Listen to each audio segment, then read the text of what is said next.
গণেশায় নমঃ গণেশায় নমঃ গণেশায় ওম বিষ্ণু বিষ্ণু পার্বতী বিষ্ণু চরণ তীর্থরে जिंदगी की बैटरी को लो होने से बचाओ सुबह एनर्जी रिचार्ज मंत्रा फिर विशाल सेठिया एंड ब्रह्म कुमारी श्रेया लगाओ व्हाट्सएप कीजिए हमें आपके सवाल और 9594983983 सुबह 6 से 8 ओनली ऑन मिर्ची इट्स हॉट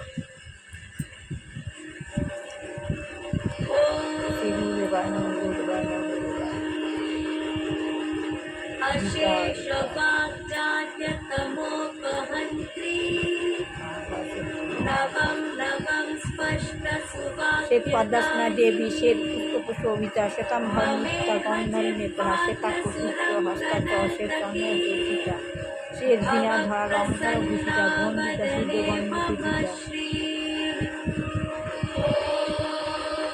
उहेता मुनिभिः शैवी ऋषिभिः श्रूयते सदा स्तोते नानेन तां देवीं सरस्वती যেসন্তি সন্তান সর্বাঙ্গীন গণপতি যেখানে মা ষষ্ঠী সেখানে মা লক্ষ্মী শ্রী শ্রী লক্ষ্মী দেববার ওম শ্রী লক্ষ্মী দেববার ওম শ্রী লক্ষ্মী দেববার।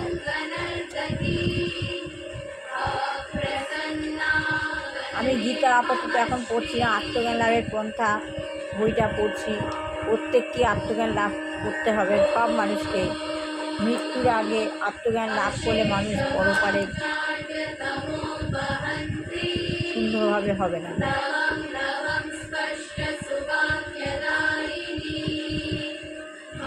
তো ভগবান বলতে সবসময় কৃষ্ণপ্রেম করতে, কৃষ্ণকে এইটা দেবো ওটা দেবো এই বলে ভগবানের কাছে কোনো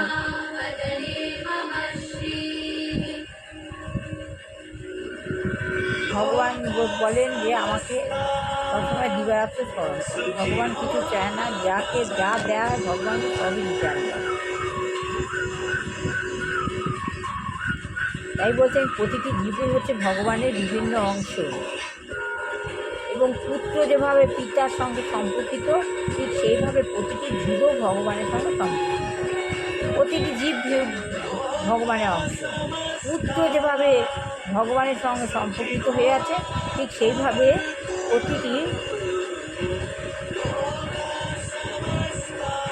জীবও ভগবানের সঙ্গে সম্পর্কিত হয়ে আছে। খ্রিস্টানেরাও ভগবানকে পরম পিতা বলে জানে। খ্রিস্টানরা গির্জায় গিয়ে প্রার্থনা করে, আমাদের পিতা যিনি স্বর্গলোকে রয়েছেন। খ্রিস্টানরা কী করে? গির্জায় গিয়ে পিতা রয়েছে, গির্জায় গিয়ে প্রার্থনা করে ভগবানের কাছে, যিনি স্বর্গলোকে রয়েছেন। পিতারূপে ভগবানের ধারণা ভগবান ব্যক্ত হয়েছে। আমাদের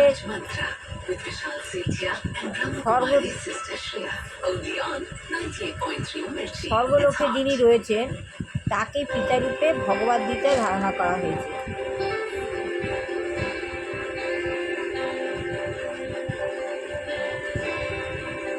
সর্বজনীষু কৌন্তেয় মুক্তয় সম্ভবন্তি যা তাসাং ব্রহ্ম মহোদ যোনিন হরং বীজপদ পিতা। হে কৌন্তীয় দেবতা, মানুষ পশু পক্ষী আদি সমস্ত যোনিতে যত মূর্তি প্রকাশিত হয় ব্রহ্মরূপে যোনি সেই সকলের মাতা এবং চৈতন্য স্বরূপ আমি সেই সকলের বীজ প্রদানকারী পিতা। 84 লক্ষ বিভিন্ন প্রজাপতি রয়েছে, 84 লক্ষ বিভিন্ন প্রজাপতি রয়েছে, বিভিন্ন প্রজাতি রয়েছে, 84 লক্ষ বিভিন্ন প্রজাতি রয়েছে। তাদের মধ্যে কিছু জলচর, কিছু উদ্ভিদ, কিছু কীটপতঙ্গ, কিছু পশু পাখি, কিছু মানুষ। তাহলে আমাদের এই ভবধামে 84 লক্ষ বিভিন্ন প্রজাপতি রয়েছে। তাদের মধ্যে কিছু জলচর, কিছু উদ্ভিদ, কিছু কীটপতঙ্গ, কিছু পশু পাখি, কিছু মানুষ। মানুষের মধ্যে অধিকাংশই অসভ্য এবং অল্প সংখ্যক সভ্য। মানুষদের মধ্যে খুব অল্প কয়েকজনই পরমার্থিক জীবন গ্রহণ করে। মানুষের মধ্যে খুব অল্প কদিনই পরমাত্মিক জীবন গ্রহণ করে।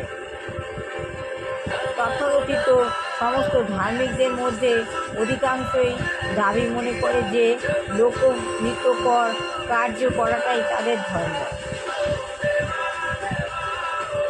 কিছু মানুষ আছে যারা ভগবানের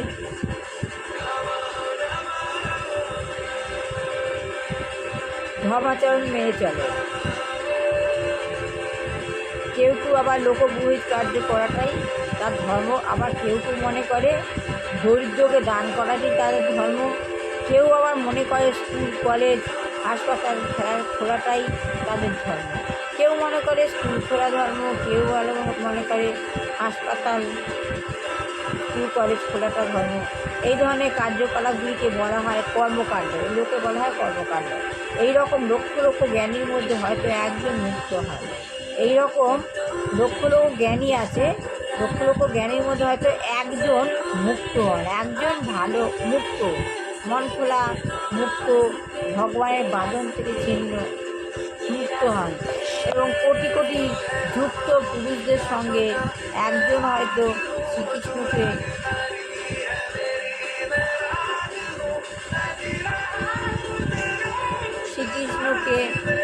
তত্ত্ব তো জানতে পারেন। কেউ কেউ হয়তো অনেক দিনের মধ্যে কেউ একজন, কোটির মধ্যে একজন শ্রীকৃষ্ণকে তত্ত্বভাবে জানতে পারে। শ্রীকৃষ্ণের তত্ত্ব এতই উচ্চমার্গের বিষয়, কৃষ্ণ নিজেই ভগবদ্গীতায় 713 বলেছেন, মনুষ্যানাং সহস্রেষু কশ্চিৎ যততি সিদ্ধয়ে যততামপি সিদ্ধানাং কশ্চিনাং ব্যক্তি তত্ত্বত।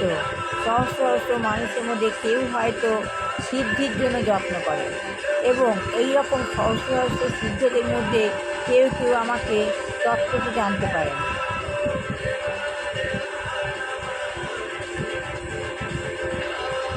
সহস্র সহস্র মানুষের মধ্যে কেউ কেউ হয়তো সিদ্ধির যত্ন করে, কেউ কেউ সহস্র সিদ্ধের মধ্যে কেউ কেউ তত্ত্বভাবে জানতে পারে কৃষ্ণকে।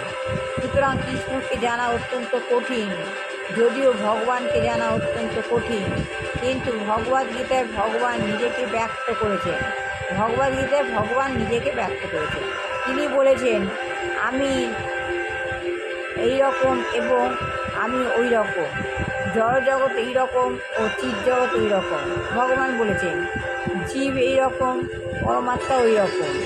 এইভাবে ভগবদ্গীতায় সব কিছু বর্ণিত হয়েছে। যদিও ভগবানকে জানা অত্যন্ত কঠিন, কিন্তু ভগবান নিজে যখন সেই জ্ঞান দান করেন তখন আর কঠিন। ভগবানকে জানা কঠিন, কিন্তু ভগবান নিজেই যখন সেই জ্ঞান দান করে তখন সেটা জানা কঠিন নয়। প্রকৃতপক্ষে ভগবানকে সেইটি হচ্ছে একমাত্র পন্থা। প্রকৃতপক্ষে ভগবানকে জানা সেটাই হচ্ছে একমাত্র পন্থা। জল্পনা কল্পনা হচ্ছে সীমিত, জল্পনা কর্মটা কম। আমাদের জ্ঞান এবং অনুভূতি, ভগবান হচ্ছেন অনন্ত আর আমরা হচ্ছি সীমিত। ভগবান অনন্ত, আমরা সীমিত। আমাদের জ্ঞান এবং অনুভূতি উভয় অত্যন্ত সীমিত। আমাদের জ্ঞান অনুভূতি কম, তাহলে আমরা সেই অসীমকে জানবো কী? তাহলে আমরা সেই অসীম কীভাবে জানবো? কিন্তু অসীম যখন নিজের তত্ত্ব প্রকাশ করেন, নিজের থেকে যে তত্ত্ব প্রকাশ করেন তা গ্রহণ করার মাধ্যমে আমরা তাকে জানতে পারি। অসীম যখন নিজে থেকে জানায় তখন আমরা তার তত্ত্ব জানতে পারি। সেই জানাই হচ্ছে আমাদের পূর্ণতা, সেই জানাই হচ্ছে আমাদের পূর্ণতা। তো আমি আজকে ভগবদ্গীতা এইটুকুনি বদলে আত্মজ্ঞান লাভের পন্থা বইটা এইটুকুনি পড়লাম। আগামীকাল ভালো লাগলে লাইক শেয়ার কমেন্ট অবশ্যই করবেন। ভালো হোক, কল্যাণ